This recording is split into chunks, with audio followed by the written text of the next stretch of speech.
So today, we're working on this.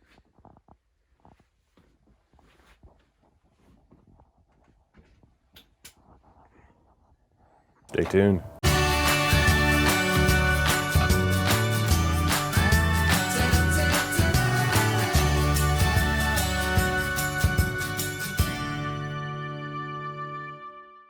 Hi guys, so for those of you who don't know, my name is Michael and I am the woodworker for MK Designs. And a while back we got Kat a standing desk. She can go between sitting and standing, and after her knee surgeries and everything, she wanted to be able to move around a little bit, and she wanted to stand while she was working because she has a sit down job.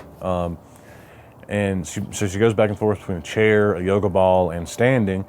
And so yeah, we got her this desk so she could do that. The problem with that was she didn't have any monitor stands or anything, so she had set them on some books temporarily, and she'd been trying to work out how she wanted to do this, if she wanted to go buy something or if she wanted to make something. And she came to me one day and said, well, we've got all this extra 3/8" Baltic birch laying around, and could you make me some shelves from that? And I'm like, yeah, absolutely I could. And so she got me the measurements, and we sat down and worked out a design for the two different stands. And she wanted to be able to have a place to slide her keyboard under, so included that in it. And her favorite color is purple, so I have a bunch of purple heart laying around because I use a lot of it. And so we came up with that and made this for her. So yeah, let's get to it.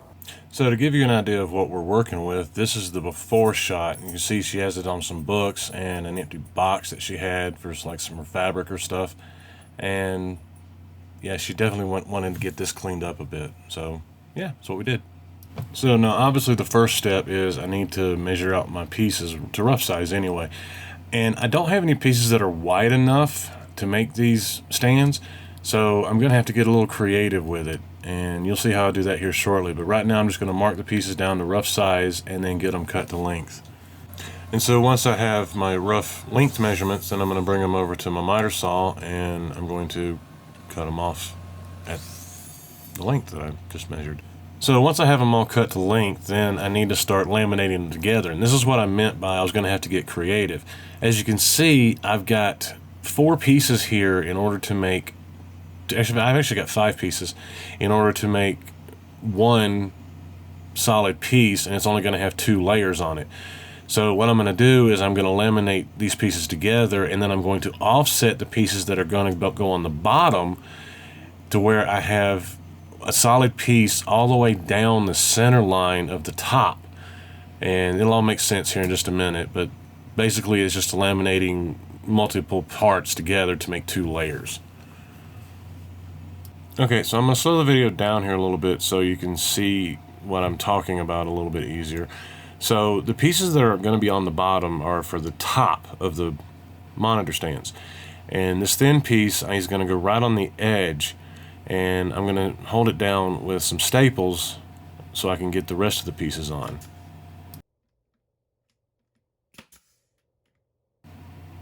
And then once I have that secured in place, then I'm going to take the next piece and I'm going to put it right there next to this thinner piece. And as you can see, it's going to create a little lip. So when I go to turn this over and I put the second piece for the top on, that piece in the middle is going to cover up the gap between the 2 top pieces, and it will make it a much more secure platform. Then once I have that piece secured in place, I'm going to flip the whole thing over and I'm going to attach the second top piece to the bottom, and then I'm going to flip it over again, and once I have it all lined up, and I'm going to run the staples through the bottom because I don't want any of the staples on the top. I only want the staples on the bottom, that way nobody will ever see them.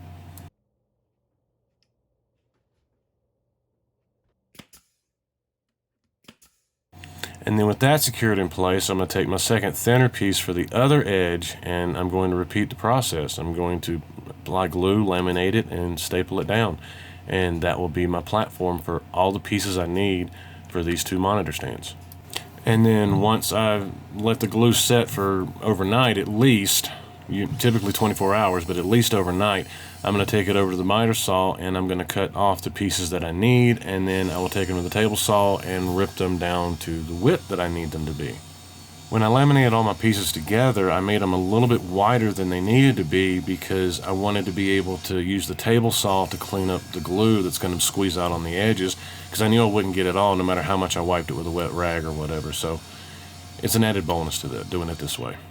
So one of the rules that Kat had for this was we needed to use materials that we just had laying around and not have to go buy anything to be able to put these together. So I had some pocket hole screws laying around that from another project, so we decided to use pocket holes to actually attach these things and assemble them. And if you remember a while back, I did a YouTube short on 3 different ways to make pocket holes, and if you haven't seen that, you should go check it out. There should be a link floating around here somewhere. So I'm using the Craig 720 Pro jig, and I love this thing. I love my old one as well, but I got this one, and I love it even more. It's auto-adjust and everything, so it's really good. So yeah, I'm using that to create the pocket holes, and we'll go from there.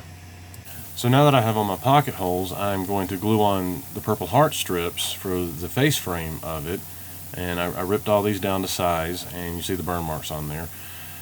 So because I am using an oily exotic wood, I need to first clean it with acetone. So I'm going to wipe it down with acetone to get rid of all the surface oils, and that will allow the glue to bond better. The oils can actually interfere with the glue bond and cause it to deglue or delaminate, whatever you want to call it. So I'm going to wipe it down with acetone, and then I'm going to apply a generous amount of glue to both surfaces, and I'm going to attach them using pin nails and clamps to hold them in place until the glue dries. So I made the Purple Heart pieces a little bit wider, maybe like a 16th, 32nd inch wider than the thickness of the plywood, and I did that on purpose so that I could trim them down to be a perfect match. So once the glue is set, I just take my block plane and trim them down.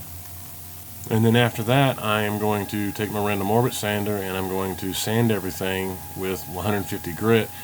This does a couple of things. It gets it ready for any stain or finish that I'm going to put on it, and it gets rid of any glue lines that I missed with either the plane or when I glued everything together and wiped all the glue off.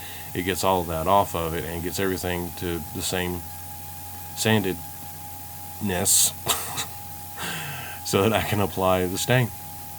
And so now I'm going to apply the stain. I went ahead and taped over all the Purple Heart pieces, and the 2 pieces in the middle there that had the blue tape around them, they're going to be supporting a shelf. You'll see that in a little bit. But I've taped around the Purple Heart pieces so that the stain wouldn't get on them, and then I applied the stain and let it set for 24 hours, and then applied my finish after that before assembly. I did all this before assembly for a reason. So I apply the stain and then I wipe it off and get the excess off after I let it sit for about 5-10 minutes. And in order to do the pocket holes, I could have just left them alone because most people aren't really going to see them, but I just wanted to get the stain covered everywhere. So I took an acid brush and dipped it in the stain and just ran it up inside the little pocket holes, and I was able to get all the stain up in there as well. And for the finish on these, I had some rattle cans of lacquer laying around, and so I just used that and sprayed it on, put about 4 coats on, and then after that I sanded with 1500 grit sandpaper to get rid of all the little bumps and stuff, and it was smooth as glass. And now it's time for assembly. So I'm going to line the pieces up and clamp them down as best I can in place and drive my pocket hole screws in to the pocket holes that I've already drilled. So fairly straightforward. And here's what it looks like completed. That's one of them. And here they are completed and in place. As you can see, it makes a world of difference, and there's where that shelf went right there. So yeah, it's done.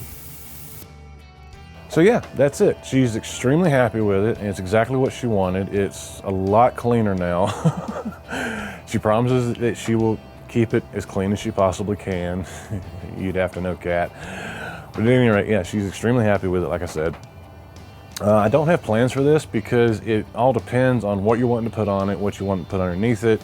If you want to put the little shelf in there, if you want to put sliders on the shelf and slide it in and out, all different kinds of things, how high you need it to be, so forth and so on, because not everyone's the same height. And people need things at different heights. So I don't have plans for it for that reason, because there's too many variables to be able to put a good set of plans out there.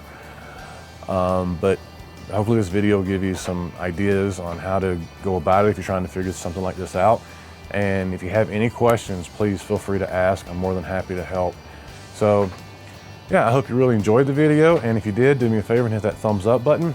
If you haven't done so already, click subscribe and make sure you hit that little bell so you get notified whenever I come out with new videos. Share it, leave a comment down in the comment section down below. And yeah, until next time, guys, happy creating.